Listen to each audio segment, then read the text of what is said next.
Réalisation d'une phase de tournage sur FICN. Donc on a vu précédemment comment créer toutes les phases du même usinage de pièces. Maintenant on va voir comment compléter chacune de ces phases. Donc on va commencer par la première phase de la poignée de la clé de filtre à huile. C'est la phase de tournage. On a défini tout à l'heure que la machine était la Rosilo TBI 280. Au niveau des différents composants que l'on a importés, ce sont les trois pièces. Donc là, nous sommes en phase 10. Donc nous allons pouvoir supprimer les phases qui ne nous intéressent pas. Donc on va pouvoir cliquer dessus, lui dire de cacher les phases de pièces qui ne nous intéressent pas, c'est-à-dire la phase 20, la phase 30 et la phase 40. On ne laisse donc apparente que la phase qui nous concerne. On va par la suite placer l'origine programme nous permettant d'usiner cette pièce. Donc on va cliquer sur origine. Origine, la première chose qu'on va lui donner ici, c'est la pièce. On n'a que elle, c'est cette pièce-là que l'on usine. On va cliquer dessus, donc il a défini. En deuxième position, au niveau de la lettre O, on va pouvoir positionner l'emplacement de l'origine programme qui se trouve au centre de la face avant de la pièce. Donc on va cliquer sur un des cercles se trouvant sur la face avant de la pièce. Il nous l'a positionné bien au bout de la pièce au centre. On va pouvoir dégauchir l'axe Z. Donc pour dégauchir l'axe Z, on clique sur la surface avant de la pièce. Il nous propose donc de placer Z perpendiculaire à cette surface. Si on n'a pas de surface pour définir l'axe Z, on a au moins une droite. Et si on clique sur la droite, il va nous placer parallèle à la droite. Si on clique sur un plan, il nous place perpendiculaire au plan.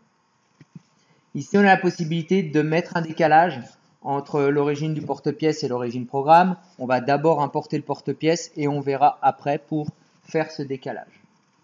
Sur le deuxième onglet, origine, on a ici la possibilité de créer des origines décalées. Ici, on va lui dire que notre origine n'est pas au milieu de la pièce, mais qu'elle est bien au bout de la pièce finie.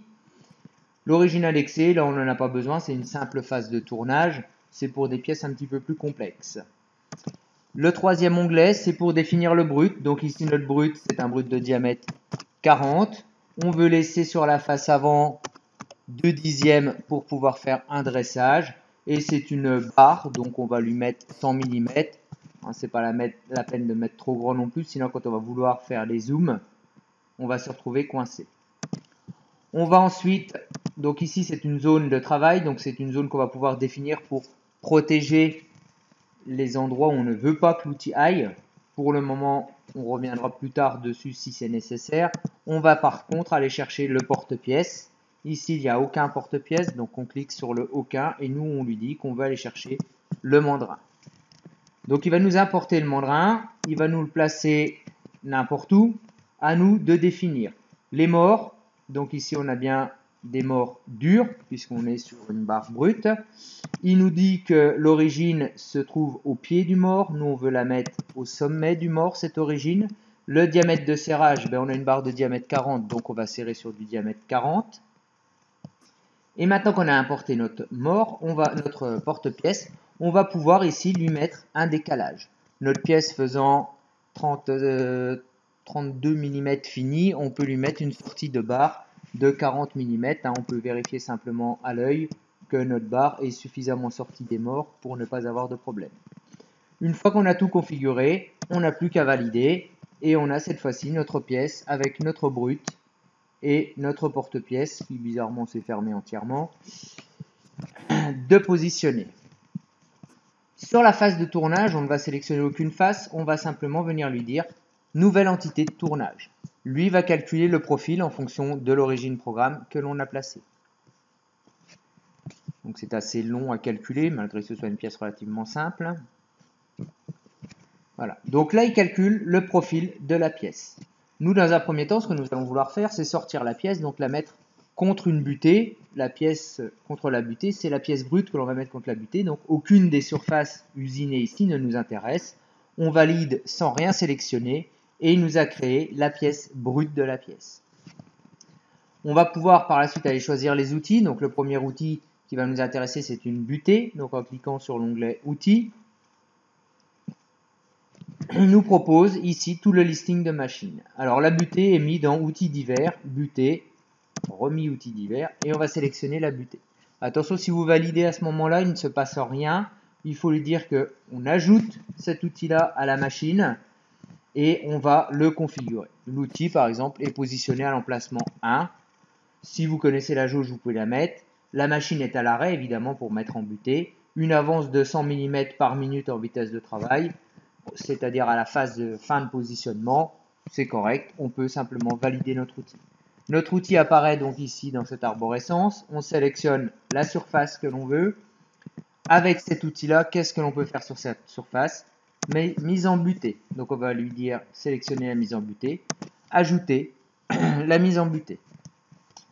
On va devoir configurer, donc ici on va éviter de se mettre, on voit le petit trait noir du positionnement de la butée, on va éviter de se mettre au centre. En cas de problème, on fait de la série, donc on risque d'avoir un petit téton dû au tronçonnage d'avant. On va lui dire de se décaler de 15 mm. Et ici, il nous propose un recul de 2 dixièmes, c'est pas beaucoup. Tant que vous avez une croix ici sur le cycle, ça veut dire qu'il n'est pas valable, il n'est pas valide. Si vous voulez vérifier pourquoi il n'est pas valide, vous faites simplement un clic droit sur la souris et vous lui demandez qu'est-ce qui ne va pas. Là, il me dit que le Z de sécurité doit être supérieur à 1,2.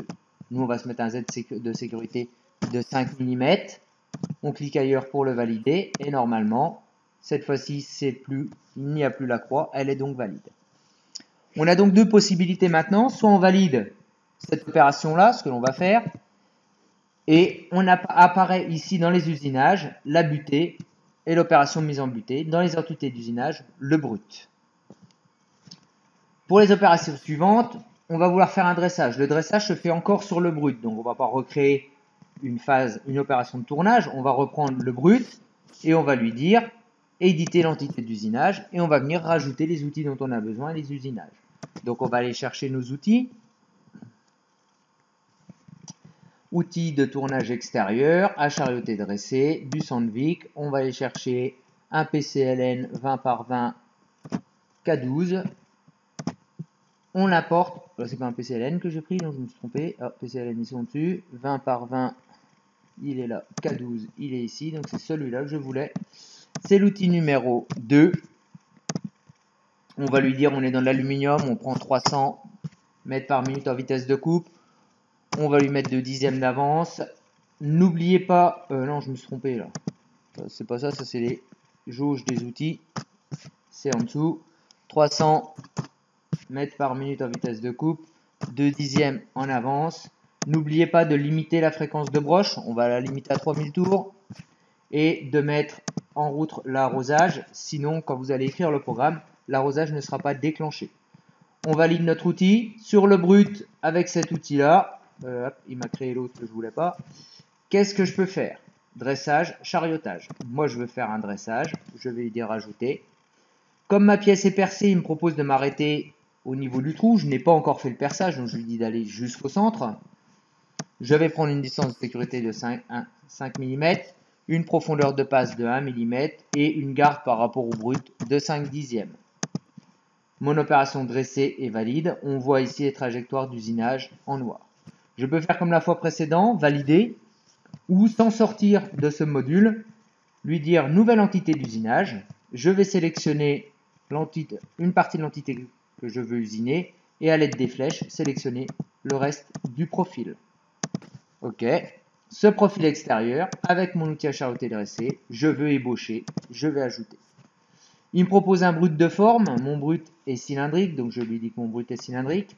Je prends des passes de 2 mm, je prends une distance de sécurité de 2 mm, je vais laisser 4 dixièmes pour la finition en X, 1 dixième en Z, et je vais me remonter au-dessus, 5 dixièmes au-dessus du brut, pour revenir en vitesse rapide. Les trajectoires d'usinage apparaissent avec mes retours. Je veux maintenant faire la finition avec un outil de finition, un PDJN par exemple. Je vais aller cliquer sur profil extérieur et choisir l'outil. Je ne suis pas obligé de valider pour sortir et re-rentrer dedans. Les ordinateurs rament suffisamment comme ça. Si on fait sortir, rentrer sans arrêt, on va perdre un temps énorme. Donc on va chercher un outil de contournage, un PDJN 2020 K11. Là, à vous d'adapter en fonction de ce que vous disposez à l'atelier. Le numéro d'outil, on va prendre le numéro d'outil 3 sur la machine. On va prendre toujours 300 mètres minutes. Une avance, cette fois-ci de 1 dixième pour la finition. On n'oublie pas de limiter cette fois-ci à 3500 tours, puisque c'est de la finition, on va tourner un peu plus vite. Et on n'oublie pas de lubrifier. Je valide. Avec cet outil à contourner sur le profil extérieur, je peux, j'ai désélectionné l'outil à contourner, je peux finir, ajouter. Ici, à moi de définir, donc ici je vais dire pareil, 2 mm, on remonte au-dessus de 5 mm, on ne fait pas de demi-finition, on fait la finition directe, et là nous retrouvons notre profil. On peut valider et passer à la suite. Donc là je vais pouvoir, quand il aura fini de m'écrire tout, supprimer les outils que j'ai créés sans le faire exprès, et celui-là que j'ai copié sans faire exprès aussi tout à l'heure, le supprimer aussi. Voilà. Maintenant, on va vouloir faire le perçage au milieu de la pièce. Donc, deux possibilités. Le perçage peut se faire en tournage. Comme c'est un trou taraudé, on ne pourra pas faire le taraudage en mode tournage. Donc, autant directement sélectionner le trou que l'on souhaite faire et passer en mode perçage.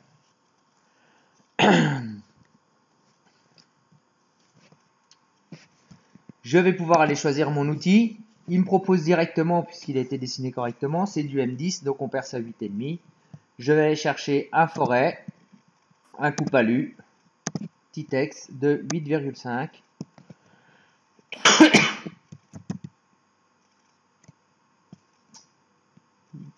Il est plus bas.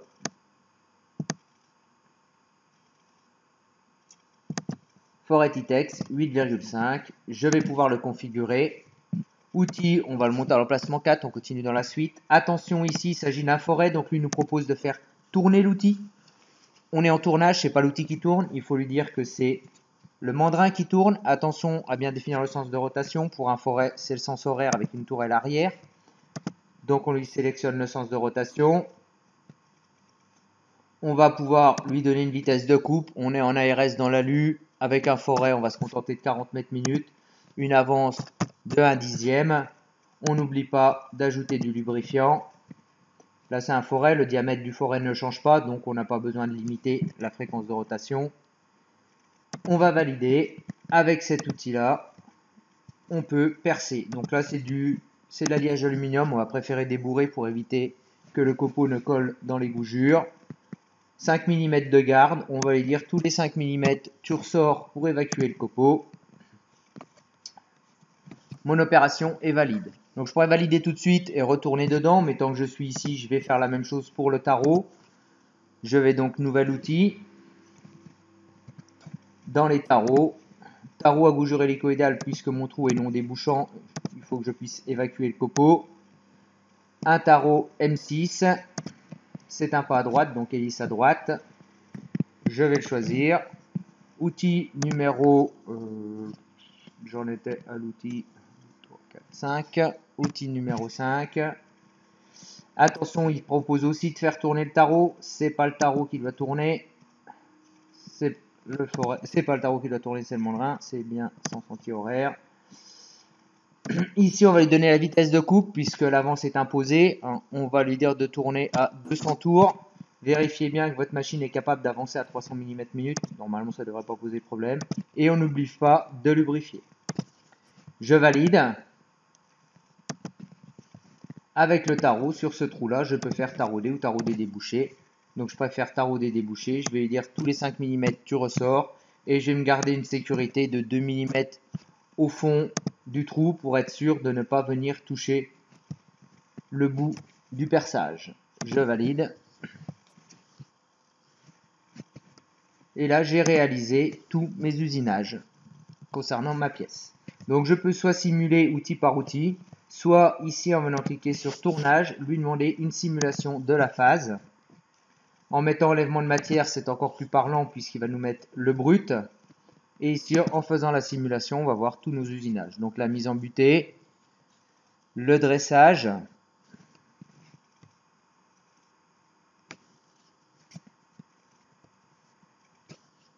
l'ébauche du profil,